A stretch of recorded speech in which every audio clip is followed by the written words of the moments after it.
Hello and welcome to Behind the Scenes. I'm your host, Sean Malone, the creative director for the Foundation for Economic Education and creator of the Out of Frame video series on YouTube.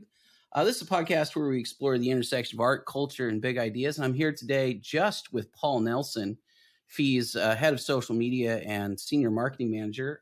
Jen couldn't join us today. She's going through some a sort of a double-pronged family situation that's pretty tough. So she may not be on this episode and probably the next one if I had to bet. So we're just going to be kind of wishing Jen the best, kind of all the best for Jen here. But yeah, shoot.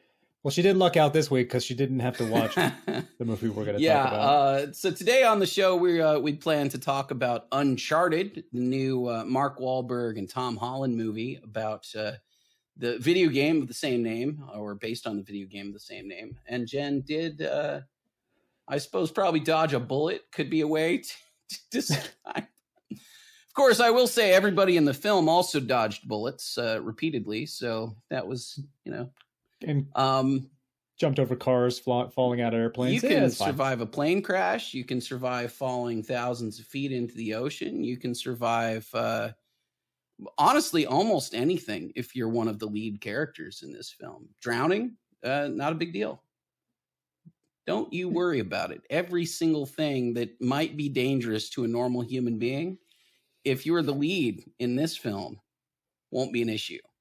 We'll get into this probably as we get into the meat of the discussion here. There's some impressive plot armor in this movie that I was not prepared for. I will say going in, I was hoping for an action-packed adventure movie, and there is that, but the stakes don't feel all that real to me, which is maybe the biggest challenge of this. But before we get into it, Paul, how's your week been? How are you doing?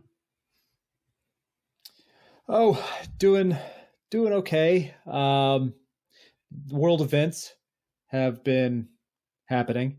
It's an understatement. Maybe a little understatement of 2022. Yeah. But so just, it really does, with everything happening, what obviously praying for everyone that's being affected by that. Ukraine and Russia, particularly. In Ukraine. Yeah. And also, Russia and people that don't have control over it. But I've been trying to really be more grateful. Just kind of a New Year's resolution for myself, just to really have a better outlook on life and really think about gratitude and seeing everything that's been happening and seeing just all of these images and video. It's just, because it makes me grateful for where we are in America, our country, the rights that are being upheld in our country, and that's pretty much what I have my biggest feeling, because you see even from people in Russia protesting and knowing what's going to happen to them, to the families in Ukraine being displaced. It's not a great situation. Yeah, so we had a really, I guess, unique staff meeting this morning. It doesn't happen that often anymore where we have an event to really talk about, rather than just sort of your standard updates and what's everybody doing, what are we trying to do, and all that kind of stuff. And this morning we ended up spending a good deal of time talking about the Russian attack on Ukraine, and we have an interesting organizational, sort of, I don't know, just sort of an interesting aspect of FEE that most people don't realize, is that our current president is Lithuanian, and I mean, I would say not even a first generation immigrant. He is literally a Lithuanian citizen who is here on effectively a work visa.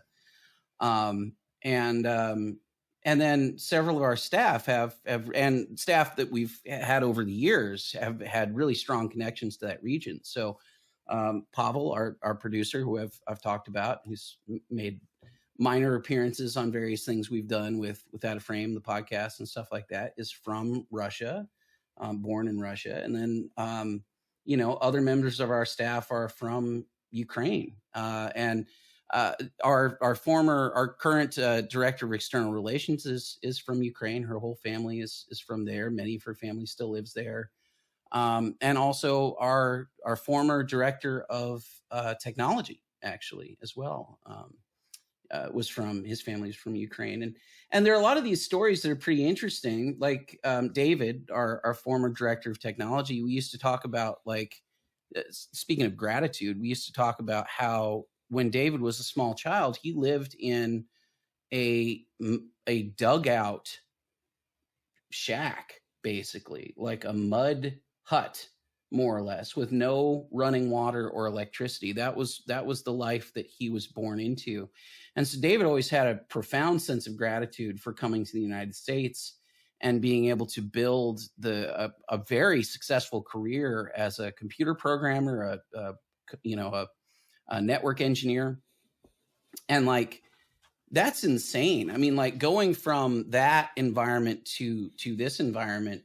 But one of the things we talked about this morning was the idea that, like, the problems that we face that we often complain about, YouTube throttling and, Facebook limiting our ability to run ads, or, just being criticized on the internet or whatever, right, are just such minor issues in comparison to the kind of stuff that you were just talking about, Paul. I mean, being displaced from your home because somebody's got a tank outside your door, or, trying to protest a war, but risking being accused of treason and, put in prison for the rest of your life, or possibly executed. I mean, these are problems that I am super grateful we don't, generally speaking, face in the United States, Yeah. It's So it was with all the circumstances, it was a very good team meeting. Obviously very powerful stories. Yeah. So yeah, I'm glad hopefully a resolution will come soon. And I mean, we're no foreign policy experts, so no, I suspect we'll talk a little bit more in the bonus pod at the end of this. Yeah.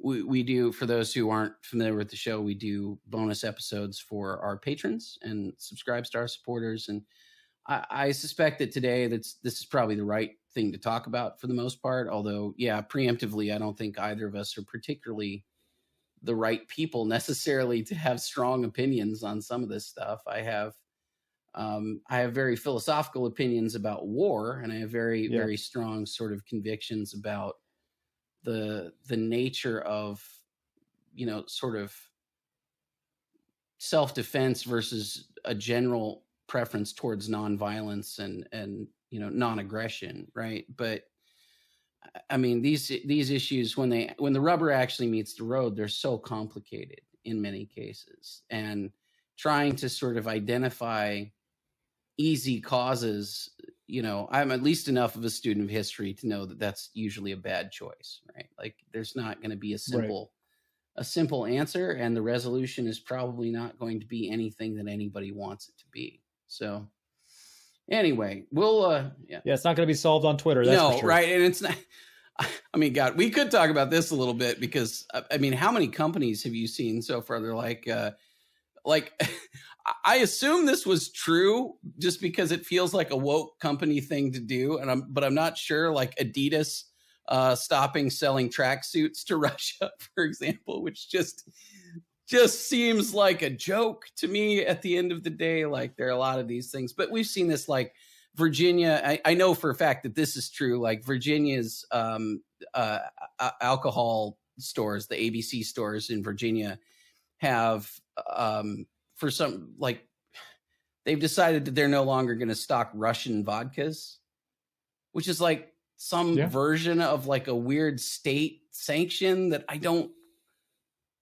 Why? Like, what are we doing? Like, that none of that really makes any sense. But there's just a lot of this kind of signaling that you always see with these kinds of things, except for it just feels so out of place to me now. Like, normally when you just go, oh yeah, okay, sure, this company is going to, like, for 2 weeks, they're going to quietly stop doing a thing that they do, and then they'll just go right back to doing it anyway. And then now it just feels like, do you really think that you're making a difference with this? I don't know. Some of those things just seem really goofy. Especially with that, because it's not going to be Russia they're hurting. It's going to be the distributors that have already purchased all that vodka. Oh yeah. Now, obviously, if you want to make statements down the line, but just pulling off the shelves now, it just feels doesn't do anything like a virtue signaling. Yeah. Well, and I certainly doubt that, like, I don't know, I mean, like, what do you like? You think the Smirnoff company is the problem here? Like, what's the issue, right? Like it's not.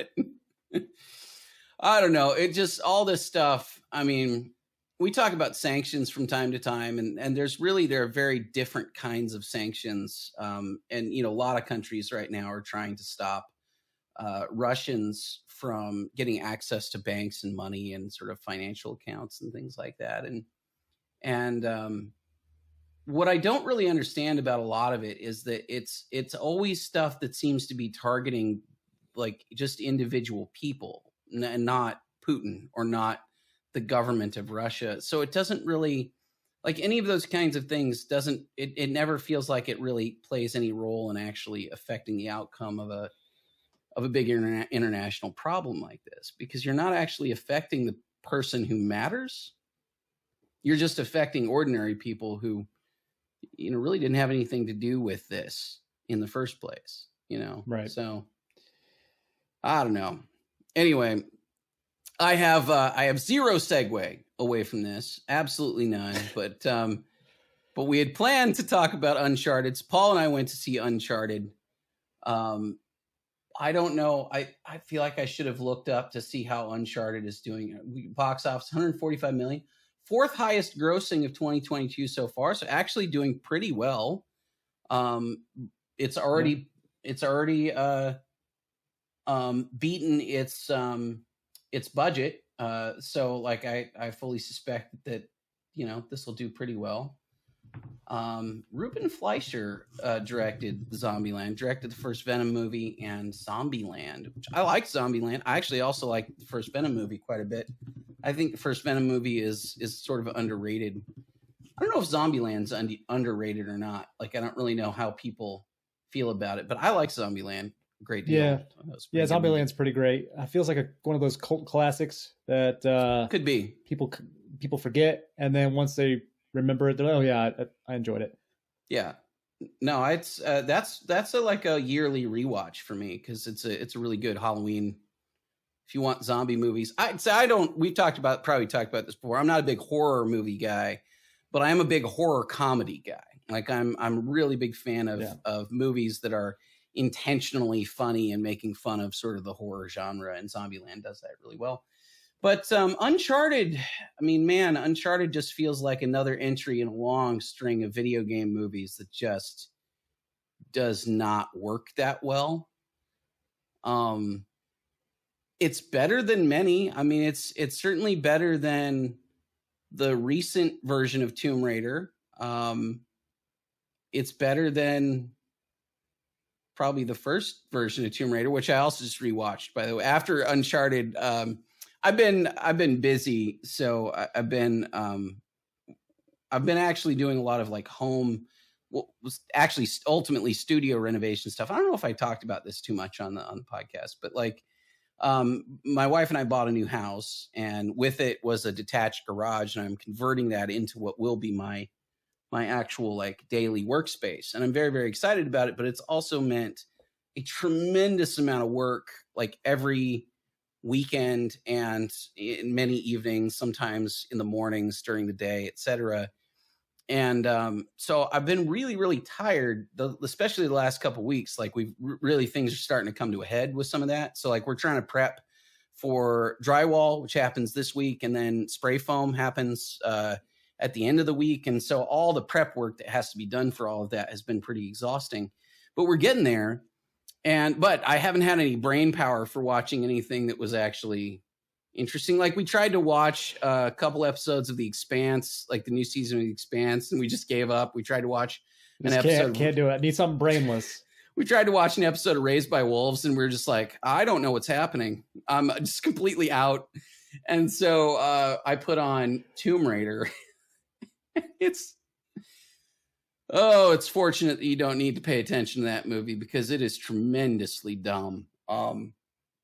Yeah. But honestly, Uncharted is kind of giving it a run for its money, as far as I'm concerned. I don't know, Paul. What were your initial thoughts with this? You played the game too, right? Like I've never played the game. Yeah, I've played the games. Now they've been out for a while, so it's been a while since I played the games, but I enjoyed them. Uncharted is one of those game series that were one of the first to do this type of game. Very narrative driven storytelling, beautiful graphics. But I enjoyed them. They've never been my favorite game series. That would go to Red Dead Redemption by far. Red Dead Redemption 2 is the best game I think it's ever been made. But I feel like those are they separate topic. Are they similar games in like they're a little bit like adventure sort of based, but and Red Dead so Uncharted like is very open world, right? But yes, Red Dead Redemption is very open world. Uncharted is not. It's okay. You're kind of playing through levels, but it's fun and kind of brainless. But I guess this is kind of what this movie is. It's kind of fun, but it's brainless. And it's interesting because this movie Uncharted, it's released in February. We've talked about this previously on earlier episodes about February just being the dumping ground for bad movies.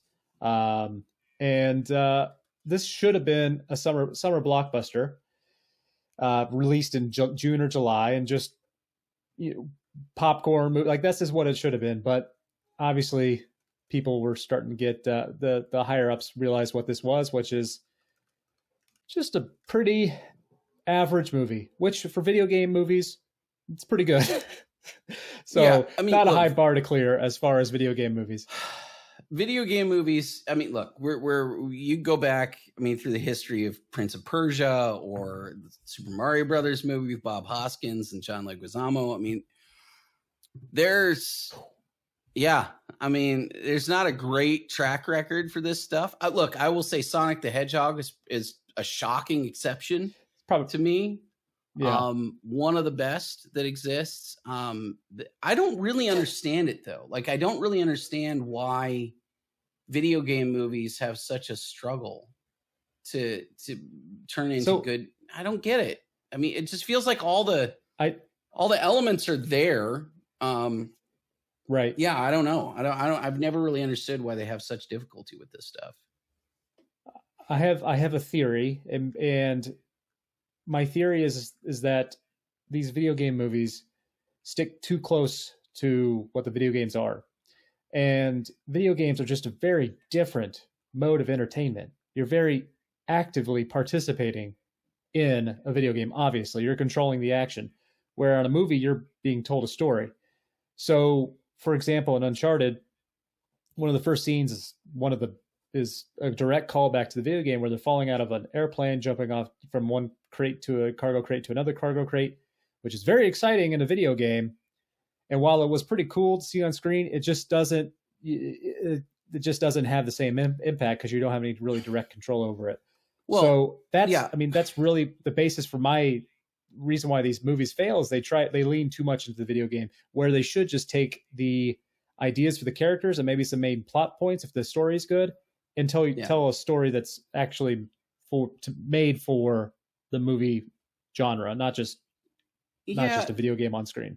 So let's talk about this opening sequence, which ends up being like a flash. First of all, like it does. The movie opens with that scene, right? It opens with, essentially Tom Holland. And I think this is right from the game. I remember seeing game trailers for this, right? Where it was like, he literally wakes up from being passed out, like flying, 10,000 feet in the air with his leg caught in a strap on this, chain of cargo pallets that had fallen out of the back of like a C-130 cargo plane or whatever, right? And so that is probably cool in a video game, right? Like you wake up, it's very exciting, but you are in control of the situation, whatever. And so there does feel like a possibility that you could die, because you can die in the game. Like you can fall off, or you could like fail to achieve this first thing. But when you do this in a movie, especially when you do this in the very first scene, in literally the opening scene of the movie, I know this character's not going to die. I know that he's not in any actual danger. I know that he's going to survive the rest of the movie, because it's a movie. He's got to, like, he's literally the lead in the movie. And I know that he's going to survive to the next scene.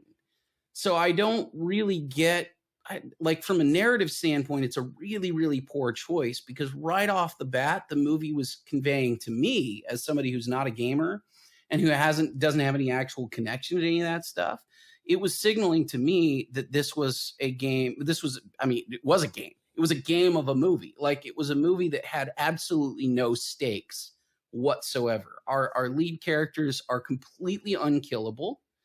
There is nothing in the movie that happens that for any amount of time that ever makes me feel like that Tom Holland's character is in any kind of danger. Even though he absolutely should be. Like, he should be in danger repeatedly throughout this movie. And yet I don't believe it for even a fraction of a second, because they've established from the very beginning of the movie that he's basically invincible. He doesn't even really get hurt. He falls out. He does parkour all over the place. He never even so much as, like, I don't know, gets a scrape on his knee in this movie, as far as I can recall. Like, he's barely in any kind of peril. And yet all these sequences are meant to make me feel thrilled. And so that doesn't really work, you know? Right. I don't know. And the other thing too is doing it in what is effectively a flashback is such a tropey way of doing it too. Like, opening with this action sequence that'll sort of come back, you know, essentially at the third act break, basically. I don't know. It just opened really poorly for me. It ended up making me, like, really not trust that there was going to be an engaging story for the rest of the way through. Right. So obviously Uncharted is very heavily influenced by Indiana Jones. And yeah. I mean, in the video game, the MacGuffin, they're one of the MacGuffins that they go after has Nazis. And I mean, that's pretty much Indiana Jones, but you're playing as a video game. We couldn't pay George Lucas enough money and Steven Spielberg enough money to get the rights to Indiana Jones. So here's a new character that's doing the exact same thing. There are some bad Indiana Jones video games also, if you wanted to play some of those. Well, while that works for video games because it's something you've never seen, you take this well-known entity, which is Treasure Hunter, and then you put you in control. That's a great concept. Obviously, it works tremendously well. But when it comes to when you look back on the Indiana Jones movies, and one of the reasons why I think that they're just so exciting is it felt grounded in a world that was absolutely ridiculous, where they're going after a face-melting Ark of the Covenant and these supernatural elements, and it still felt more real than anything that was in this movie. And it seemed like they really lost sight of what made those movies great. And then even Indiana Jones lost that with the last one. Let's talk about Indiana Jones for a minute, because I think this is a pretty apt comparison, because intellectually, you know that Indiana Jones is very unlikely to die. And yet the opening scene of Raiders of the Lost Ark, you actually feel like Indiana Jones is in danger repeatedly throughout that scene, right? Like, right off the bat, first of all, a character dies. I mean, I'd have to go back and look at the time code or whatever, but character dies pretty quickly, really, really quickly in that movie, probably within the first 30 seconds to a minute. And then he's in this cave where he has to go find this golden idol or whatever. And everywhere along the way, there's all these traps and booby traps and things that are actually hurting the people that he's with or causing very real danger, right? And you're seeing skeletons of people who are, who had gone through this and all that kind of thing. And then he gets chased by this boulder out of the tunnel or whatever. And even that feels like something that could actually get him at some point. And then as if that's not enough, he's got to go through. He's got a whole tribe of people chasing him to the boat, or to the plane, right? To the you know, what do you call it? I mean, it's a but I mean, it's a water plane. I don't know what's the word I'm looking for. Pontoon plane. Anyway, whatever. Like he's getting chased by people who want to actually kill him, and it actually feels like that could happen, or at the very least, he could get an arrow stuck in him at some point, right? Like it's possible the entire way through, right? And that makes such difference because it actually feels exciting to me as a viewer. Like I'm here in it. We get the promise of the premise right off the bat too, because this is this treasure hunter going and finding this neat golden idol, and it's the whole scene with him trying to weigh the sand and do the switch and that whole thing, which has become a meme now anyway, right? I mean, all that stuff worked so well. And then the rest of the movie builds on that. Like there are so many instances throughout the rest of Raiders and I mean, especially in Temple of Doom and even in The Last Crusade, where he's in genuine danger again and again and again. And it matters a lot. Like just being able to believe that my hero is not invincible makes for a much more exciting viewing experience, because I actually feel like he might get hurt. Now, again, I know that he's probably not going to die. It's Indiana Jones. It's a PG adventure movie, right? Like it's not likely that they're going to go super tragic. It's also Spielberg, right? But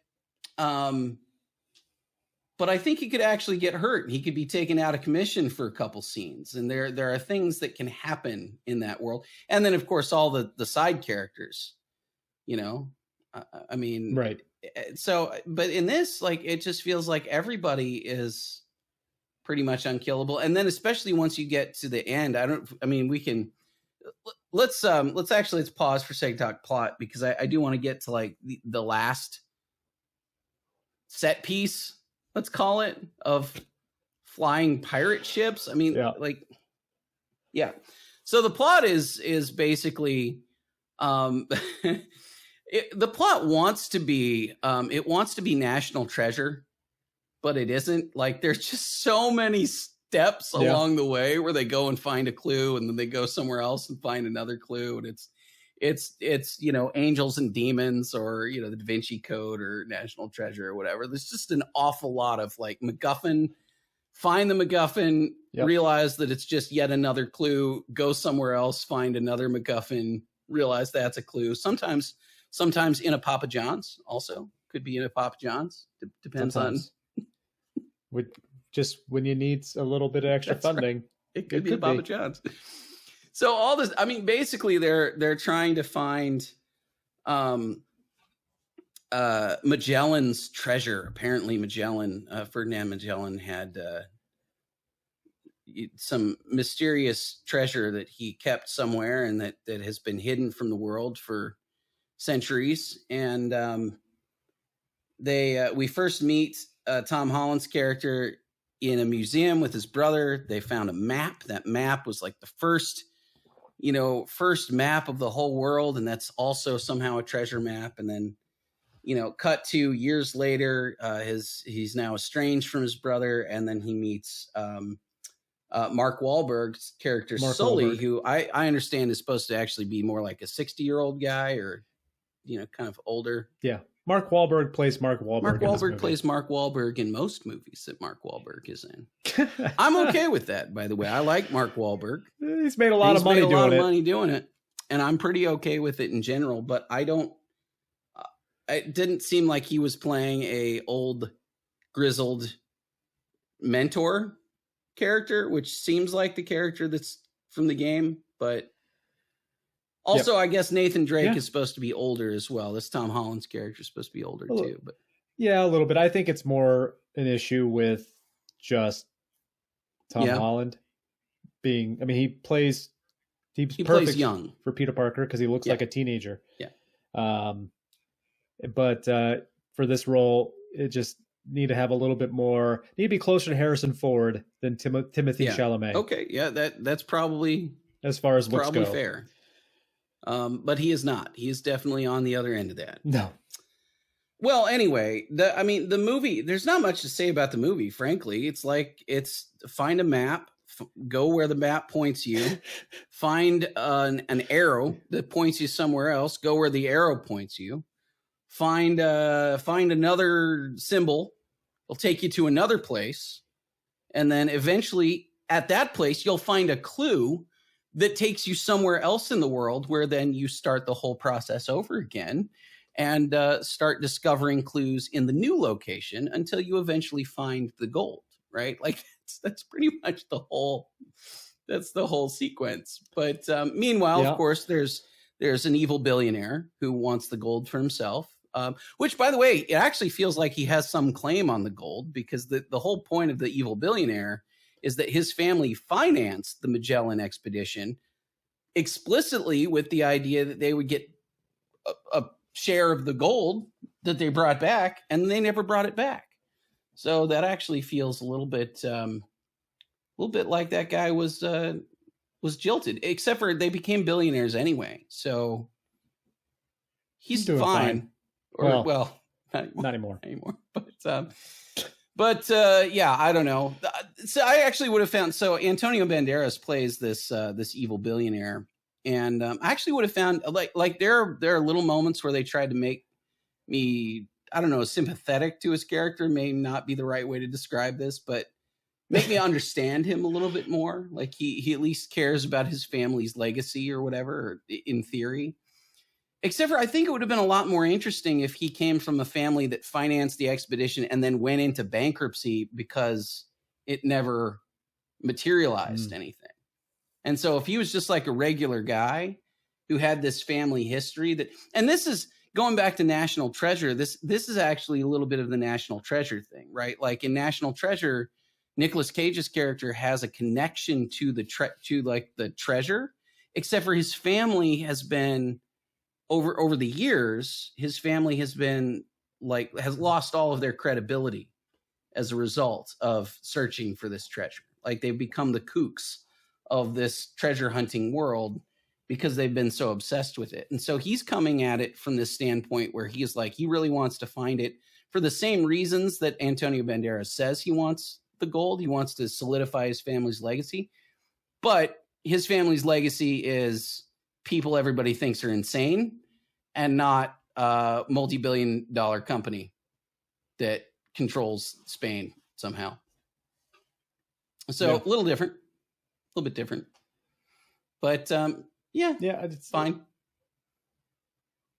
Yeah, Antonio Banderas is great.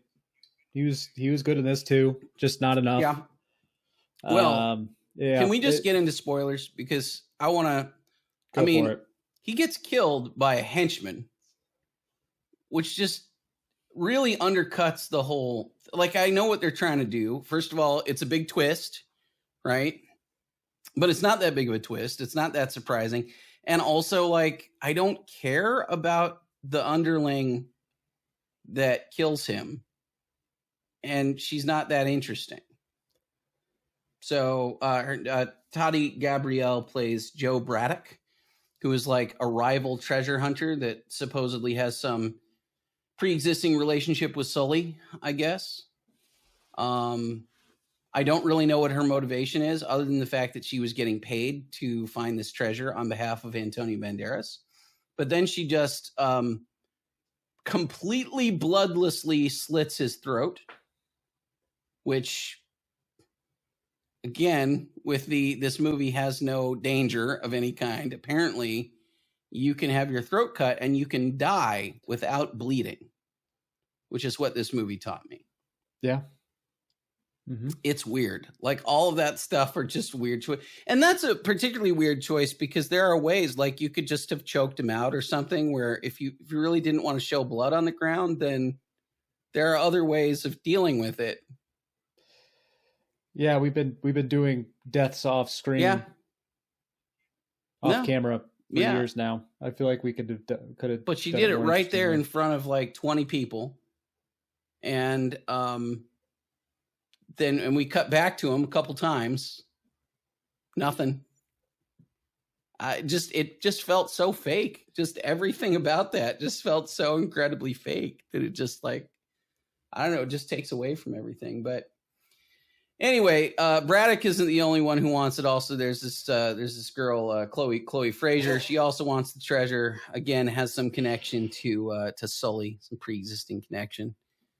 I don't know. I mean, it's just a string of people who either have or are trying to get the MacGuffin, and that's pretty much it. And nobody is ever in any danger or risks much of anything of their own to get it.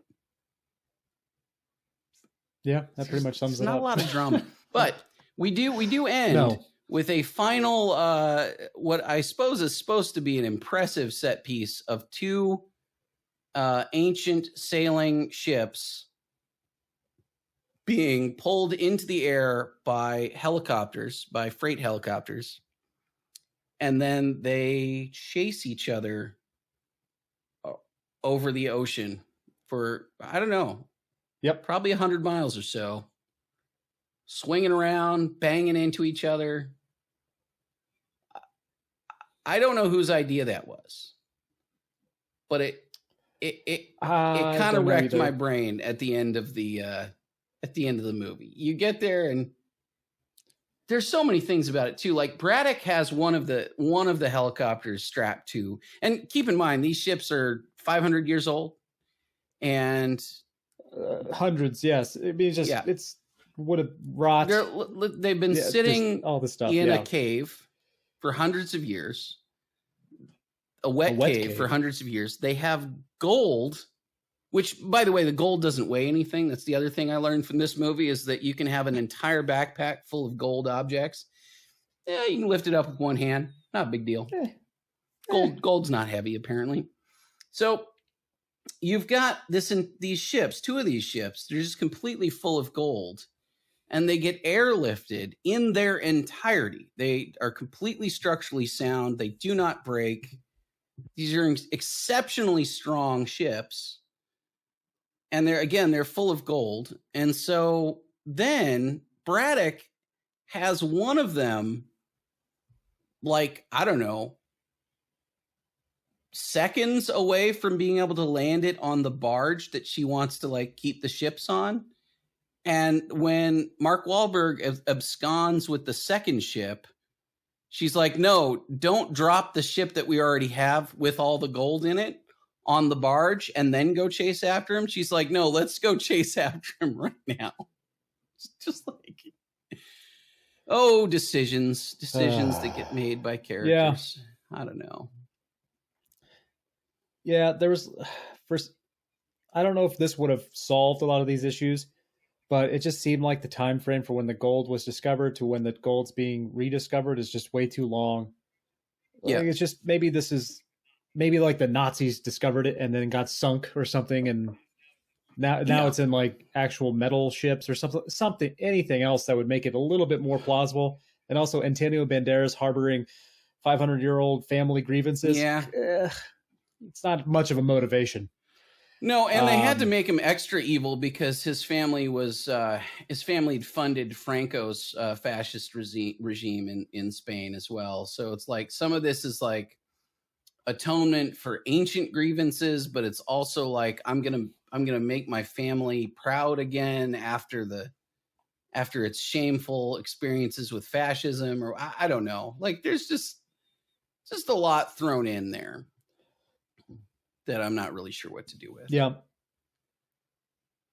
Sometimes simple stories are better stories. Yeah. I mean, this could have been, again, let's go back to Indiana Jones. It's a pretty straightforward story, actually.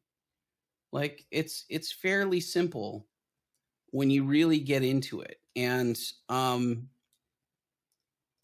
there's really only one, I mean, after the opening sequence, which, is really just there to introduce us to Indiana Jones, there's really only one MacGuffin the entire time. Like, and it's the biggest one. It's the MacGuffin. Well, maybe the Holy Grail is the MacGuffin of all MacGuffins, but we get to that a couple movies later. But the Ark is a pretty good one. right? And it's got many of the same elements. It's got Nazis, actual Nazis in that case, not you know, Franco fascists, proto-fascist libertarians. Oh boy, yeah. And you know, I mean, it's there's not like, you don't spend that movie going from like, you go from one place to another, but you're mostly picking up characters as you go from one place to another. Like you go and you go like Nepal or whatever and pick up Marion. You end up with gosh, wasn't John Rhys Davies' character, was his name Sully also? What's his name in Indiana? Why am I blanking on his character's name in Indiana Jones? But anyway, all of these things I feel like work. Sala, I don't even remember Sala. But yeah, all that stuff just works dramatically better. And there are, you know, interesting things to say about philosophy and ideology and the idea of, and actually there's a lot of that movie that's really about faith and you know, having, especially at the end, right, having the faith to not look, to not open your eyes when, you know, when the ark is opened and all of that kind of stuff. And there's just none of that here. It's just a bunch of gold in a ship or in two ships. I don't know. Yeah. I wish it was more fun, right? Like National Treasure is super fun, and I rewatch that movie all the time because it's a really entertaining movie. I feel like there are a handful of movies that are just good adventure movies that, I mean, there's stuff like Jumanji, which has no business being as good as it actually is. There's stuff like probably the first Journey to the Center of the Earth with Brendan Fraser, which is just a super fun movie. Oh. The Mummy, like the original Mummies, not the original Mummy series, but you know, the Brendan Fraser Mummy. They're just really fun, really entertaining movies. And this, I kind of would want to fit into that genre for me, something that I could put into a rotation of not dumb, right? But light, you know, like something that I don't have to work too hard for, but at the same time is a good movie to put on if you just feel like being entertained for 2 hours, you know. And this movie, I don't think I'll ever rewatch it because it just, yeah. Well, we're gonna get another one though. Yeah. Are we? Is it already? Is it already set confirmed? it up? I mean, they did set it up, but I don't know. Well, there's post-credit scenes, but we'll see. I mean, it's obviously doing fine at the box office. I don't know what their goals were, but this was only released in theaters, so they probably will make another one. Yeah, probably. And hopefully it's better. I don't know. All right. Well, let's do our sort of wrap up here. What are your final thoughts on Uncharted? Uncharted, I think, is one of those movies where just because you can do something with special effects doesn't mean you should do it. George Lucas needed to learn this lesson about 30 years ago, but just because you can doesn't mean you should. Again, we talk about storytelling all the time. Make it somewhat reasonable. Just none of this felt real, had no weight. It was just, and it's really disappointing too. I mean, honestly, I was not that high on this movie because when I saw the casting with Tom Holland and Mark Wahlberg, my immediate thought was Tom Holland's way too young and Mark Wahlberg's way too young. But why did they make this movie like 8 years ago with Mark Wahlberg as Nathan Drake? That was a missed opportunity. So it just this whole thing just feels like a big swing and a miss. But it's still fine. I mean, I guess on our star rate, I would probably give it a 1/4 of a star. It was fine. It wasn't offensive. I didn't hate it. Just, I was there. I'll give it a 1/4 also. Again, for exactly the same reasons. It's fine. I don't hate it.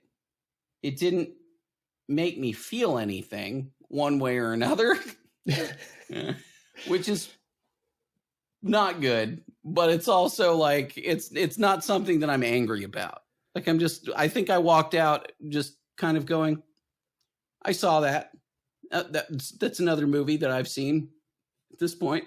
Yep. And so I think that's where we're at with it. But yeah, I think that's good. Look, I can't really recommend it to anybody, but like if it's on, it probably won't make you super angry unless you're going and expecting it to be, Indiana Jones, or if you're expecting it to be something that it's not, then it probably will make you angry. But for the most part, it's a dumb Mark Wahlberg movie with Tom Holland.